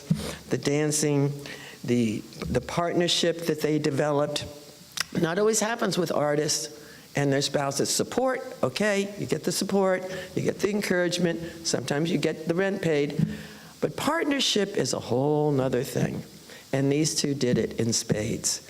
Their catalogs, the book, the shows, the galleries, the exhibitions, the awards, I mean, it was really quite something. Not always, what should I say, smooth sailing. There was a lot of friction and push and pull there, but that's how you get the product that they got in their work together.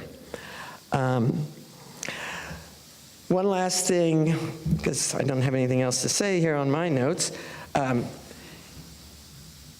A friend of mine wrote me and said, when Boaz died, he said, you know, Boaz was your chosen brother.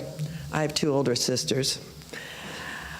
And I thought, wow, yeah, you know, in a lot of ways, he sort of was like a brother to me. And I could think of this one time when we'd all been out to dinner, and some Israeli friends had been with him, and I'd said something I thought was really very neutral, such as, do you think there's anything more that Israel could do to establish peace in the Middle East? Now, I thought that was pretty. And somebody went back and forth. You know, we went out, and a couple days later, Boaz said, "You remember that conversation about asked the Israelis if there was thought there was anything more that Israel could do at this time?" This was probably the 90s. I said, "Oh yeah, yeah." What'd they say? Well, he said they looked very stern, and they said, "You know, these New York Jews, what do they really know about Israel?" So Boaz said, and it was very calm. It was not a heated discussion. It was in Hebrew, but it wasn't heated. And he said 3 things. First of all, she's not a Jew. Second of all, I happen to agree with her. Is there more we could do? And third of all, and most important, she's mispaka. Am I saying that right? Mispacha? Mishpaka. So, you know, you have to be a little careful. Well, he was my mensch, and I was his mispaka, and we had a wonderful friendship and lots of laughs. And the last thing is about the girls. When Rebecca was about 8 months old, we were in the park near where they were living at the time, and Boaz had her in the palm of his hands, her little feet here, straight up. And she'd go way up and then dive right into his hands, and way up. I mean, she was standing, you know, out of the babies, like the little lock knees. Well, Helen and I were like, I gasped. And I'm thinking, oh my God, this isn't good. No, it's fine. And Kim was like, well, you know. And she said, well, you know, at what point do the neurons take shape in the back of the head and things? She's doing these dives. And I'm like, you know, dizzy. Well, we all know how Rebecca's brain turned out. Not so bad, honey. So if any of you ever worrying about someone taking your baby and throwing them up in the air, look at Rebecca. And Sarah, I remember I'm pretty sure it was a Hanukkah party at Selma's, and you were about the same age, and Boaz carried you the entire time on a pillow, as if you were like the crown jewels.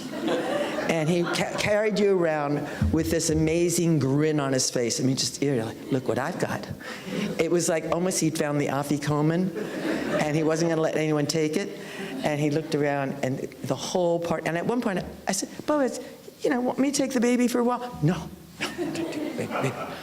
So you two, from beginning to end, were his pride and his joy. And, you know, I, with a family that was completely Meshuggah, never liked anything more than watching your father with you 2 girls, and you 2 girls with your father, and the love that went on between them. So that's it. Not too bad without having lost your notes. But I think the last thing I think I wrote on my speech was something that I heard at another funeral. And I thought it was very beautiful, the way they ended it. And it was just simply, Shalom Haver.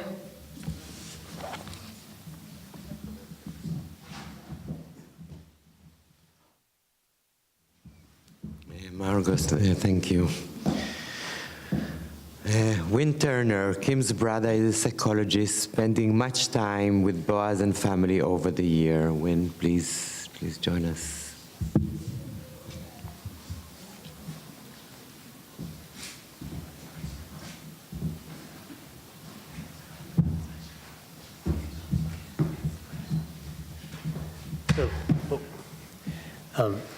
I'm going to introduce my 3 boys as well who love Boaz, like I did. And yeah, you can hear me. Hello, I'm Jasper. I'm Fletcher. And I'm Graham. You want us to say something? Well, as a family, we all love Boaz a lot, and I just want him to be remembered forever, him and his work, and we all love him.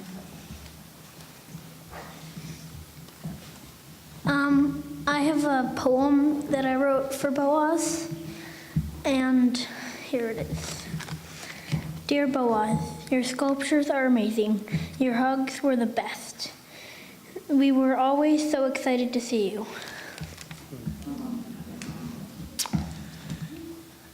You want to say something? Good. Okay. So, you know, I'm usually not at a loss for words as a human being, and but I can tell you a couple of stories, and I want to share them, and I want to share. Can everybody hear? I want to share about some real deep feelings for Boaz, and so I'd wake up in the morning since he passed, and I was thinking, so what is this spirit? What is the Boaz spirit? And how did he touch all of us in a way that was so unique? So I looked up, actually on the internet, I'm ashamed of that, but I looked up, so what is a Boaz? And where does Boaz come from historically? And sort of the primary definition in his name is a person of great strength and generosity. Those two, the combination he gave to his wives. He had several in the Bible, but he gave to his wives, all of them, this amazing sort of groundedness and fortune from the earth. So I thought about that for a while, and then I thought, what was it? You know, Boaz told me a story once when we were out taking a walk, and he would often come to see me in places like Vermont or Maine, wherever I was at the time, and we were taking a walk in nature, and he said, you know, when I was a young boy, I had a fear, and I realized I had this enormous fear of snakes on the farm in Israel, and I wanted to challenge this fear. I hated this fear.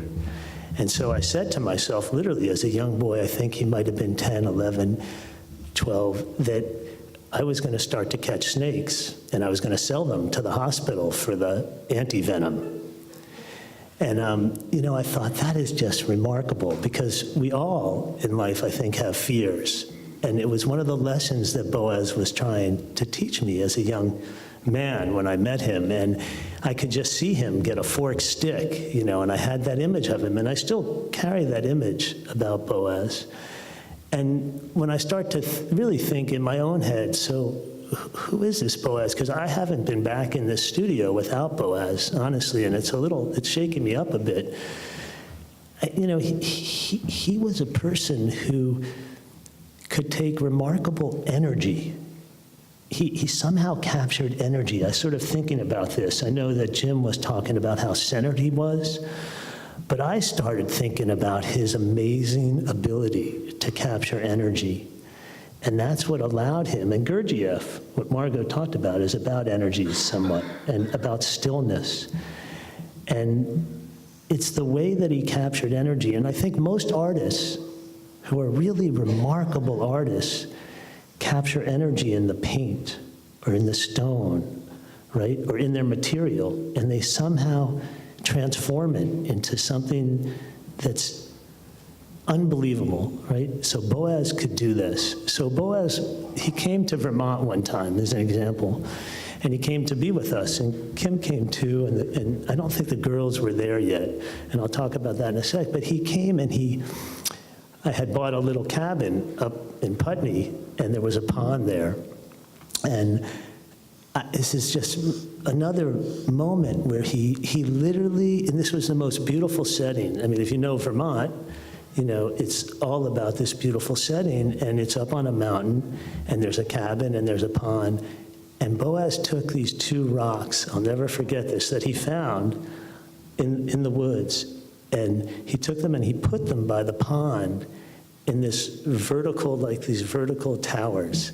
And they stayed there for the next years and years and years, and it literally transformed the space. And that's Boaz. Boaz could transform space, and he did it around the table at Rosh Hashanah. He did it everywhere. And if you feel the studio now, you can feel his energy, but he's not here. He's here in some way, I guess, and but there was a quality of life in him that made him a remarkable, really remarkable human being. So, he was an amazing father. So when I heard that he was sick, it was pretty tough on all of us, but there was a piece of my heart that literally cracked for his daughters, because I knew how much he loved them and how much, that we were all going to miss him then. And particularly how much Rebecca and Sarah were going to, miss him. But when I thought about it, over this time after he did pass, and we spent time with him, and we've had some time apart from him, it's such a complex feeling, this feeling when one passes that you really love and that you honor and that you think is remarkable. And so what I realize has happened now, and it's probably happened to all of you, this sense of joy in celebrating his life, it's in all of us, and we're going to celebrate his life. And I'll tell you, and now we were at a wedding. Jean mentioned her daughter got married, Tori, and we went they have an amazing museum, and they have amazing grounds for art. And we went by there, and I actually was thinking that if I was there with Boaz, and he comes up at every time we go to museums, and maybe he'll come up for all of you, but he comes up, and I was thinking, wow, Boaz would probably, his sculpture should go right there, and he probably would tell us it should go right there, because that's Boaz. And it brought a smile to my face, because I just realized, and it does, it brings a smile to my face that I realize I can never go in lots of spaces without thinking about his energy, and particularly in any museum, I'll always think about his energy. And whenever I'm in the studio, if this is going to be his museum and his legacy, I'll think about his energy, because he was a remarkable individual. So I miss him. We all miss him. I love him. Thanks. And thank you all for coming.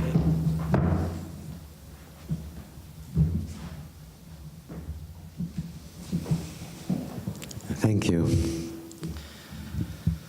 Anthony Brown, the owner of the London gallery Covenant Brown, which represents Boaz in England. Boaz and Anthony did 4 one-man exhibitions together in the Covenant Brown, and Anthony included Boaz in several mixed exhibitions and fairs. Anthony was asked by Boaz to write the introduction to his book. So please, Anthony, please join us.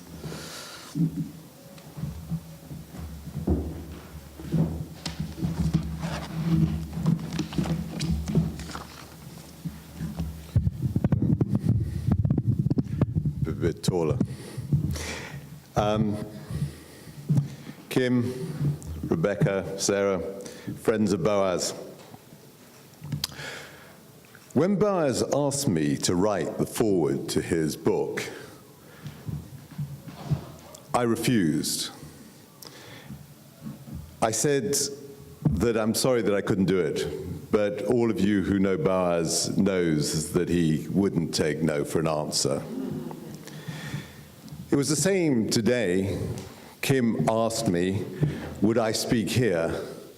I said no. And equally, she is equally persuasive, if not more persuasive, as you probably know. They had a great marriage. I don't know, they persuaded each other. So here I am. Working with Boaz was an absolute joy. Nothing ever detracted from his work.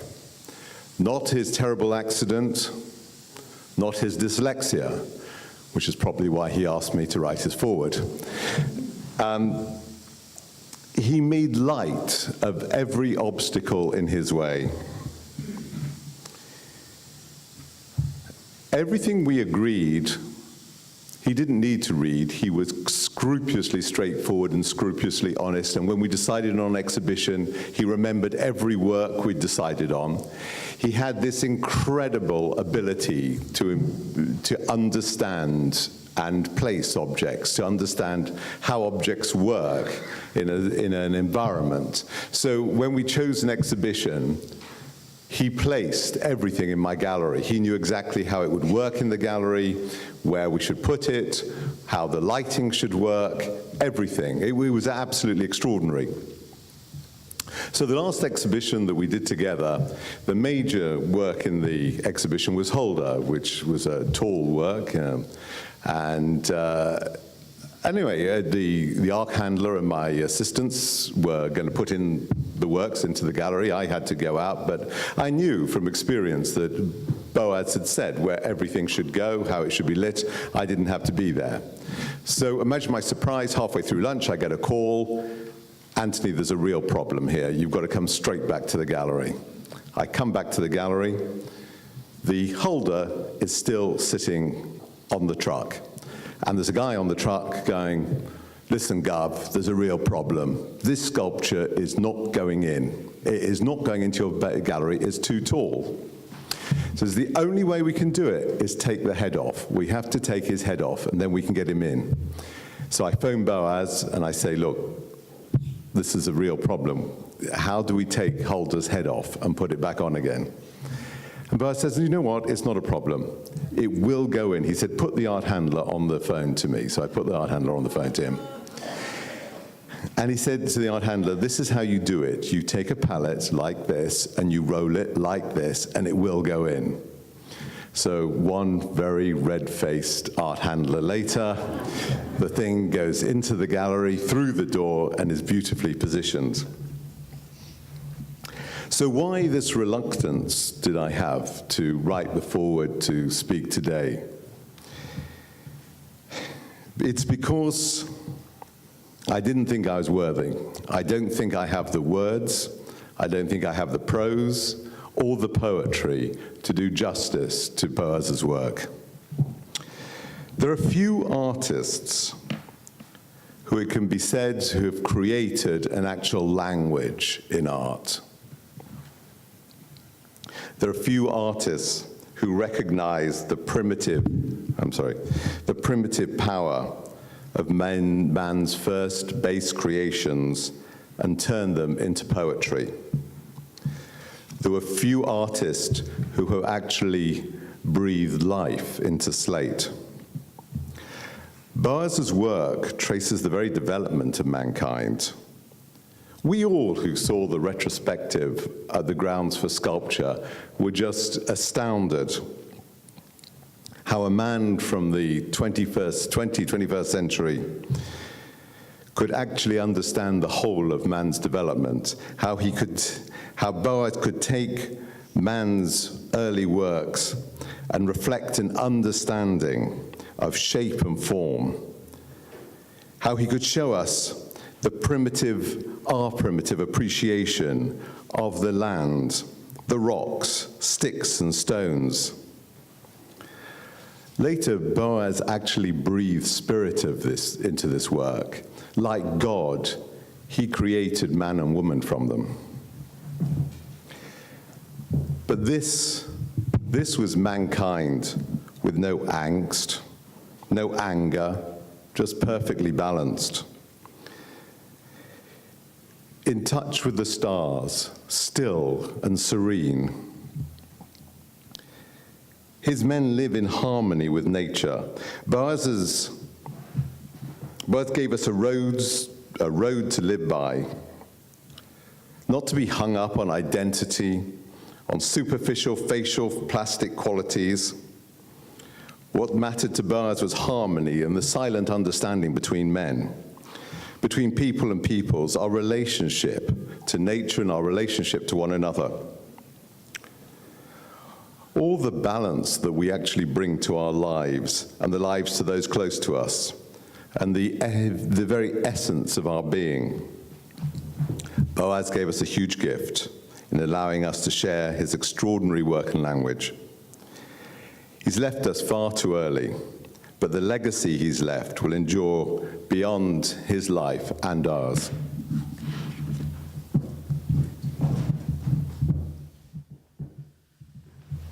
Anthony, thank you.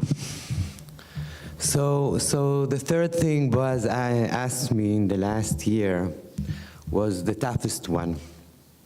He told me again and again not to be sad. Boaz mentioned again and again he had good life in the deepest sense. His relationship with Kim, Rebecca and Sarah, that we are all mentioning again and again, how much proud he was to be their father. And in fact, and the fact that he was able to do his art in ways he couldn't even imagine. He felt blessed. This is what Boaz wanted me and us to remember of him. And I do feel, Kim, that this event tonight is exactly what Boaz meant. So thank you. I invite you now really to close the evening. Thank you all for coming.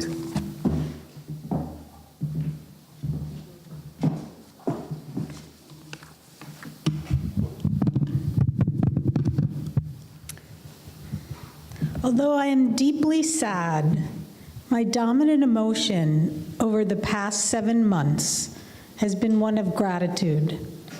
Gratitude for having the opportunity to spend more than 30 years with this wonderful visionary man. Those years began when late in the evening on my 30th birthday, I thankfully had the courage for the first time ever to walk into a bar alone.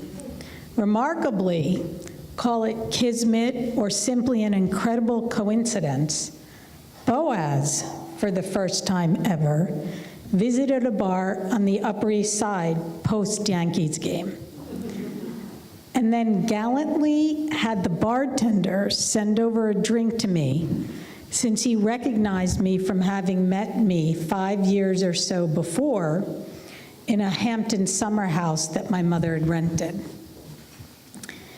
3 months later, I was living in Boaz's Soho loft. I was an art dealer before we met, and our lives became intertwined in every way. Boaz's commitment to his own work and his unwavering love for me and eventually for our daughters, Rebecca and Sarah. If they needed him, he was there in a nanosecond. Helped me to solidify my commitment to what were already my most deeply held values. By devoting oneself to work and the people one holds most dear, the deepest satisfactions in life would be realized. And surely we had an enormously satisfying life. Boaz's talent, embodied in the sculpture surrounding you, also included an uncanny ability to assess any situation, even if unfamiliar, and then somehow give you the best possible advice. It wasn't a stretch to believe that at 14 years old, Boaz advised the Israeli factory he was working in how to run it more efficiently. A plan they soon implemented. Boaz could think outside the box because for him, there was no box. Fortunately, in spite of his illness, Boaz and I still felt we were blessed with good fortune. When reaching deep inside for him, I can simply wake up in the studio, even showering here in 20-degree weather, which I did this morning, and look around at Boaz's spectacular, tangible legacy. When he was diagnosed, I promised without missing a beat that I would take care of his legacy. Later, in the last weeks of his life, Boaz mustered all his effort to thank me 3 times for all the work he knew lay ahead of me. But please don't be alarmed for me. I will stay in tip-top shape, eat well, reach out to all of you, and exercise daily to take care of this wonderful legacy that I, Rebecca, and Sarah are now so blessed to have, which we will protect and enhance through the museum we hope to establish, as well as the exhibitions that will be produced worldwide. Like the life we all had together, we will relish in the doing. I'd like to thank you all for coming and sharing these moments with me, Rebecca, and Sarah, and to listening and advising me over the past several months during all the planning. Thanks, too, to our wonderful team, Raphael, Marissa, Amanda, George, and Dex, who helped put this event together, and together with Vadim, have already helped, and going forward will continue to help keep Boaz alive. I would also like to thank dear friend and photographer Michael Weinstein, whose wonderful photograph of Boaz is on the easel next to me and was used for today's invitation. I, Rebecca, and Sarah will cherish this photo always. I also would like to express my deep gratitude to Rebecca and Sarah, who I love to the moon and back, for being patient while I make my way through these uncharted waters, and for offering to step in when needed as much as they can regarding Boaz's work. I am so very lucky to have them both in my life and so close. I would like to now let Boaz speak for himself, as he always did so eloquently. First in the video of the last time he carved stone on February 7th, only 18 days before he passed, that I was fortunate to catch on camera. And then in the wonderful video Grounds for Sculpture produced.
I was born and raised in a small farm in Israel with great connection to the earth. And I grew up with tremendous great love to the earth, that it's actually with me throughout all of my exploration as a sculptor.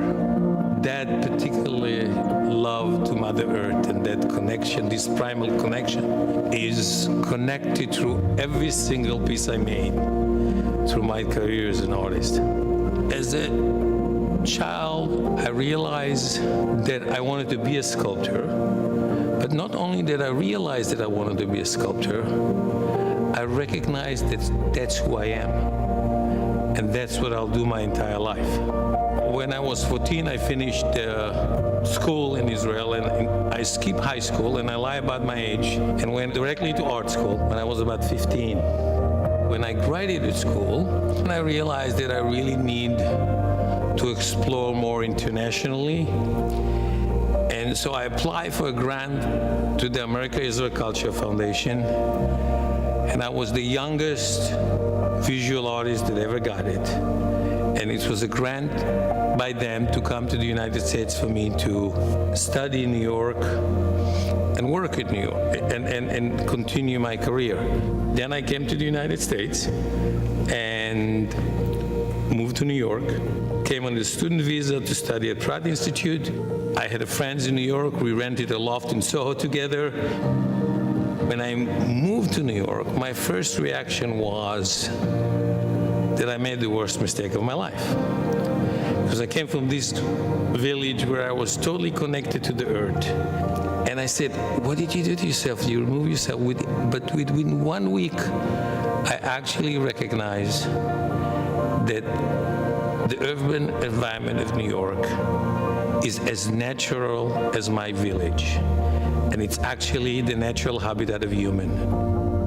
And I start to try to look for things within this natural urban environment. And what happened is that at that time in Soho, they were ripping up all the bluestone side work. So suddenly I find materials that I can relate to and connect me to, in the same way, to the earth. I start finding those materials. I brought it back into my studio. When I start to explore the materials, the bluestone that I got from the streets, I came with an idea of what I wanted to do, the shape of the sculpture I wanted to do, and start working with it. And then what I realized is every time I tried to create the shape I wanted, the natural formation of the rock would always break to the layers. And I remember very vividly the moment where instead of fighting the materials to do what I wanted to do, I kind of surrendered to it and allow it to inspire me. And that's where my current style of my work that I'm known for come from. It's my understanding of the formation of the stone in nature and understanding the characteristic of it and respecting it. I have the paving materials, that's the bluestone, or slate, that is a roof shingle. And what I do is I have the idea of the figure that I want to do in my head, and then I start carving it, carve each individual layer from the bottom, and it's almost like I see the figure in the air, kind of fill it up by layer. I carve each individual layer by hammer and chisel, so it's all very handwork. When I work, I don't wear earplugs, I don't have music. My body is so trained that the sound of the stone tells me exactly what the strength on the hammer I need to hit to achieve the angle in the stone. And then I carve those individual layers. The large pieces is with the hammer and chisel. With the slate, I use clippers.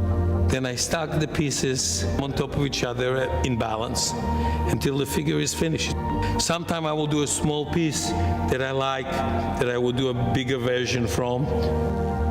Because the layers are natural, they are not unified. I have to adjust, I kind of work with it as I go. I select the different colors of the materials. Then when the piece is finished and balanced, I glue it and then drill it and bolt it for permanency and safety of the viewers, because I cannot allow a piece to be loose, as if someone leans against it, something can happen. You know, I've been doing it for many years now. I've been doing it since '85.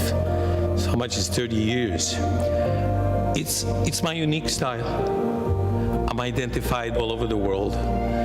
The work of making it is extremely long. It's very hard to do it, but I totally credit that to that moment that I had the courage to surrender to the materials and work with it instead of forcing it. So it's a partnership that it's totally equal between me and nature, and with great respect to all of those experiences that I had that brought me to where I am today. My work doesn't have features. It's really the general figure, and it just talk about the humanity of the figure. Throughout history, you recognize that most of the way artists use to achieve likeness is by detail of feature. Because of my style, I cannot achieve detail of feature. But I know from experience that you can recognize someone even from the back if you know them. So throughout all my growth as a sculptor, when I had an experience that seems to be true to me, I always use it as a rule that I would continue to work by. I never drop those rules that are those moments where really connect me to that primal connection to the earth. One of the things that I feel very lucky about working with the materials that I do, I always know that my life, it's a second in the life of the materials I work with. Those stones were not what they were millions of years ago. And so there is a certain understanding that I'm actually working within a very, very short period of time, and it's kept me humble.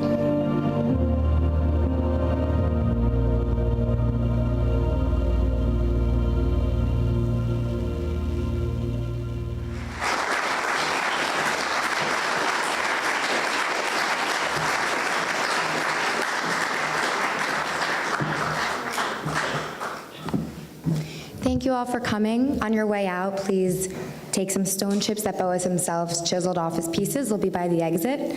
And also please stay tuned. We will be putting together an edited video of the event.